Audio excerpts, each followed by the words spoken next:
Hello नमस्कार, माझ्या बोरताई आणि मैत्रिणींचं माझ्या यूट्यूब चॅनलमध्ये अगदी मनापासून स्वागत करते आणि आजच्या व्हिडिओला सुरुवात करते। मनापासून अगदी हृदयातून सर्व माझ्या यूट्यूब परिवाराला श्री स्वामी समर्थ। तर बघा, आजचा आपला व्हिडिओ असा आहे की वाळलेली तुळशीची एक काडी आपल्याला इथे ठेवायची आहे किंवा तुम्ही जास्तही काड्या घेऊ शकता। तर आपल्याला चुकूनही जेव्हा आपली तुळस सुकते किंवा वाळते तर ती काय आपल्याला तुळस इकडे तिकडे न फेकता ती आपल्याला सांभाळून ठेवायची आहे। त्याचाच मी तुम्हाला एक उपाय सांगणार आहे। तर तुम्ही आपल्या चॅनलवर हा व्हिडिओ पहिल्यांदा बघत असाल माझे ताई दादा मित्रमैत्रिणी, तर तुम्हाला असे नवीन व्हिडिओ रोज रोज बघायला आवडत असतील तर आपल्या चॅनलला लाईक शेअर सबस्क्राईब जरूर करून ठेवा। आणि हो, नुसतं सबस्क्राईब करू नका तर व्हिडिओ बघत चला आणि उपायांचा फायदा घेत चला आणि तुमच्या मित्रमैत्रिणींना देखील व्हिडिओ शेअर करा। आपल्यापर्यंत कोणतीही सेवा उपाय ठेवू नका जेणेकरून आपल्यापासून दुसऱ्यांना पण त्याचा फायदा होईल। ही आपल्याला स्वामी सेवा भक्ती करायची आहे। तर आता वेळ न लावता व्हिडिओकडे जाऊया। तर बघा, या नवीन व्हिडिओमध्ये तुळशीच्या काड्यांचा अतिशय असा प्रभावशाली उपाय आपल्याला करायचा आहे। तर यामध्ये तुळशीच्या वाळलेल्या काड्या आपल्याला अशा ठिकाणी ठेवायच्या आहेत, या काड्या ठेवल्याने आपल्या घरावरती कोणत्याही प्रकारचं संकट येणार नाही आणि पैसा आपल्या घरात कधीच कमी पडणार नाही। तर इतका हा खूप प्रभावशाली उपाय आहे, त्यामुळे व्हिडिओ स्किप न करता शेवटपर्यंत नक्कीच बघा। तर हिंदू धर्मामध्ये तुळशी मातेला अत्यंत महत्त्व आहे, कारण तुळस ही खूप पवित्र मानली जाते। ज्या घरामध्ये तुळस असते त्या घरामध्ये माता लक्ष्मी कायम अखंड वास करत असते, कारण ज्या घरामध्ये तुळस असते त्या घरामध्ये भगवान श्रीहरी विष्णू देवांची कृपादृष्टी राहते। तुळशीमध्ये अनेक प्रकारचे औषधी गुणधर्म देखील आहेत आणि वास्तुशास्त्रामध्ये या तुळशी मातेला अतिशय खूप महत्त्व देण्यात आलेले आहे।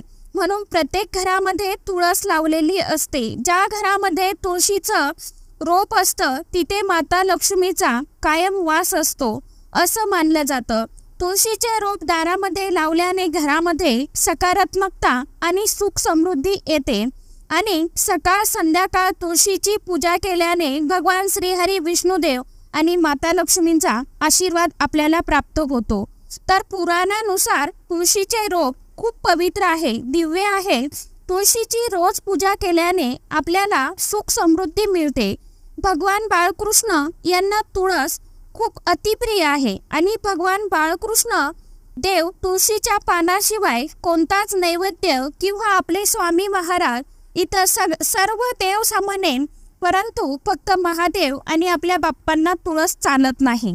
तर नैवेद्य कोणताच ग्रहण किंवा प्रसाद ग्रहण करत नाही किंवा ते स्वीकारत नाही। जी व्यक्ती तुळशीची नित्यनेमाने पूजा प्रार्थना करते त्या व्यक्तीवर कुठलं संकट दुःख येत नाही। तर तुळशीचं रोप आपल्याला येणाऱ्या संकटाचे काही संकेत सुद्धा देत असते। तर बघा, काही वेळा आपण कितीही काळजी घेतली तुळशीची तरी पण तुळस एखाद्या वेळेस सुकून जाते। तर हे संकेत असे असते की आपल्या घरामध्ये कोणत्या तरी प्रकारच्या नकारात्मक शक्तीचा वास आहे किंवा आपल्या घरावरती कोणतं तरी संकट येणार आहे। तर तुळशीचं रोप सुकलं तर याचा अर्थ असा होतो की आपलं धन कोणत्या तरी कारणाने जास्त प्रमाणामध्ये खर्च होणार आहे। त्यामुळे तुळशीचं रोप कधीच सुकून द्यायचं नाही।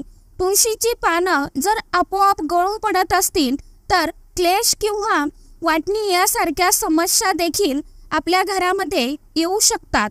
या सर्व गोष्टीपासून दूर राहण्यासाठी तुळशी समोर रोज संध्याकाळी आपल्याला न चुकता शुद्ध गाईच्या तुपाचा दिवा आवर्जून लावायचा आहे। तुळशीच्या कुंडीत जर छोटे छोटे रोप आपोआपच निघत असेल किंवा उगवत असेल तर याचा अर्थ असा होतो की आपल्या घराची खूप प्रगती होणार आहे किंवा खूप आनंद येणार आहे। तुमच्या व्यवसायामध्ये खूप प्रगती होणार आहे आणि तुम्हाला धनलाभाचे सुद्धा योग येऊ शकतात किंवा धनलाभ सुद्धा होऊ शकतो। तर हे तुळशीचे रोप आपल्या आपल्याला चांगल्या किंवा वाईट गोष्टींचे संकेत देत असते। तर आपल्याला बऱ्याच वेळा तुळशीजवळ काळ्या मुंग्या जमा झालेल्या दिसतात, तर याचा अर्थ असा होतो की बाहेरची व्यक्ती आपल्या घरामध्ये काहीतरी विपत्ती आणणार आहे आणि कोणत्या तरी व्यक्तीमुळे आपलं एखादं मोठ्या प्रकारचं नुकसान सुद्धा होऊ शकते। आणि एखाद्या वेळेस अचानक आपल्या तुळशीच्या रोपावरती एखादं फुलपाखरू किंवा चिमणी असं छोटा एखादा पक्षी येऊन बसत असतो, तर याचा अर्थ असा पण होतो की लवकरच आपल्याला धनप्राप्ती होणार आहे किंवा आपल्या मनातील कठीणातली कठीण इच्छा सुद्धा लवकर पूर्ण होणार आहे। तर अशी ही तुळस आपल्या घराच्या अंगणामध्ये प्रवेश दाराजवळ आपल्याला आपण लावावीच। आपल्या घरामध्ये येणारी नकारात्मक ऊर्जा, वाईट संकट, विघ्न ती तुळशी माता आपल्या स्वतःवरती ओढवून घेते। तर अशी सुकलेली किंवा वाळलेली तुळस आपण काढून टाकतो आणि नवीन रोपटं आपण लावतो आणि ही वाळलेली तुळस इकडे तिकडे फेकून देतो। तर ही चूक आपल्याला कधीच अजिबात चुकूनही करायची नाही। तर तुळशीच्या वाळलेल्या काड्यापासून अत्यंत प्रभावशाली उपाय आपल्याला करायचा आहे आणि यानंतरही मी तुम्हाला असे उपाय सांगत चालेन, कारण की तुळशीचे उपाय आणि तुळशीविषयी जी माहिती आहे ती खूप अतिशय पॉवरफुल आहे। आणि तुळशीची जी माहिती मी तुम्हाला सांगते ती शिव महापुराणातून तुम्हाला सांगत असते। तर आता तुमची तुळस सुकलेली वाळलेली नसेल तर वरच्यावर, जर आता उन्हाळा असल्यामुळे वरच्यावर काड्या सुकतात, परंतु आता इथे एक चूक करू नका। आता हा आपला व्हिडिओ उद्या तुम्हाला मिळेल, तर उद्या आपल्याला रविवारी आणि एकादशीच्या दिवशी आपल्याला चुकूनही तुळस तोडायची नाही, पानही तोडायचं नाही। तर आपल्याला अगोदरच हा उपाय करायचा आहे। तुम्हाला आता व्हिडिओ आल्याच्या नंतर तुम्ही असं काही नाही की एकादशी पासून करायचा म्हणून, तुम्ही नंतरही हा उपाय करू शकता। तर वरच्यावर आता उन्हामुळे सुद्धा काड्या वाळतात, जर त्या वाळलेल्या काड्या तुळशीला असतील तरी हा उपाय आपण करू शकतो। तर तुळशीच्या काड्या ह्या कडकडीत वाळून घ्यायच्या आहे आपल्याला। त्या काड्यापासून आपल्याला पावडर बनवायची आहे।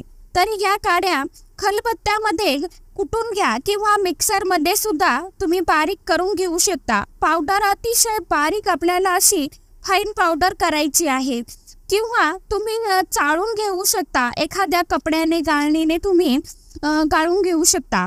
तुळस ही भगवान श्री हरी विष्णू देवांची हरिप्रिया अशी तुळस आहे।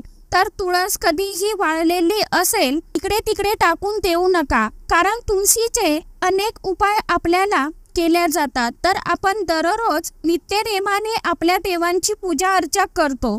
तर सकाळी आपण आपल्या देवांना जेव्हा अंघोळ घालतो तर देवांना चंदन, अष्टगंध, हळदी कुंकू लावत असतो। तर त्यामध्ये अगदी थोडीशी आपल्याला ही पावडर त्यामध्ये मिक्स करायची, चंदनमध्ये किंवा अष्टगंधामध्ये आपल्याला मिक्स करायची।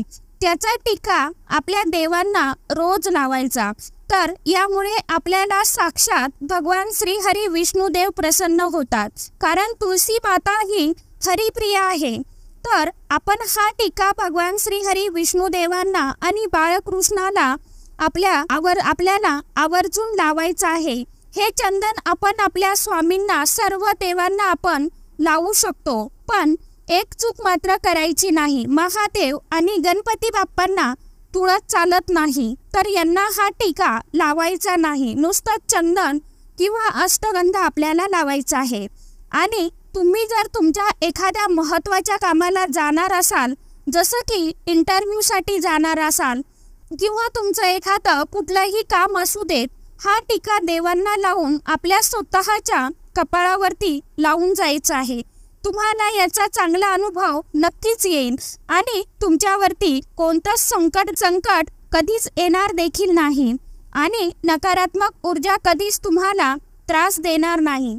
सगळ्यात अतिशय महत्त्वाचं म्हणजे तुम्हाला पैशाची कधीच चणचण भासणार नाही, कारण तुळस ही विष्णुदेवांना अतिप्रिय आहे। यामुळे तुम्हाला भगवान विष्णुदेवांचा आणि माता लक्ष्मींचा आशीर्वाद कायम तुमच्या पाठीशी राहील। मित्रमैत्रिणींनो, उपायराज आवर्जून करा, खूप पॉवरफुल उपाय आहे आणि खरोखर तुळशीचे उपाय हे चांगले असतात आणि ते लवकर रिझल्ट आपल्याला देतात। तर आजच्या व्हिडिओमध्ये इतकीच माहिती होती। झालेली सेवा स्वामींच्या चरणी रुजू करते आणि आजचा व्हिडिओ इथेच थांबवते। आजच्या व्हिडिओमध्ये इतकीच माहिती होती। कशी वाटली नक्की सांगा आणि व्हिडिओ तुम्हाला आवडला असेल आपल्या व्हिडिओला लाईक शेअर सबस्क्राईब जरूर करा आणि असेच नवनवीन व्हिडिओ बघत राहा आणि कमेंटमध्ये श्री स्वामी समर्थ जरूर लिहा। धन्यवाद पुन्हा माझ्या यूट्यूब परिवाराला।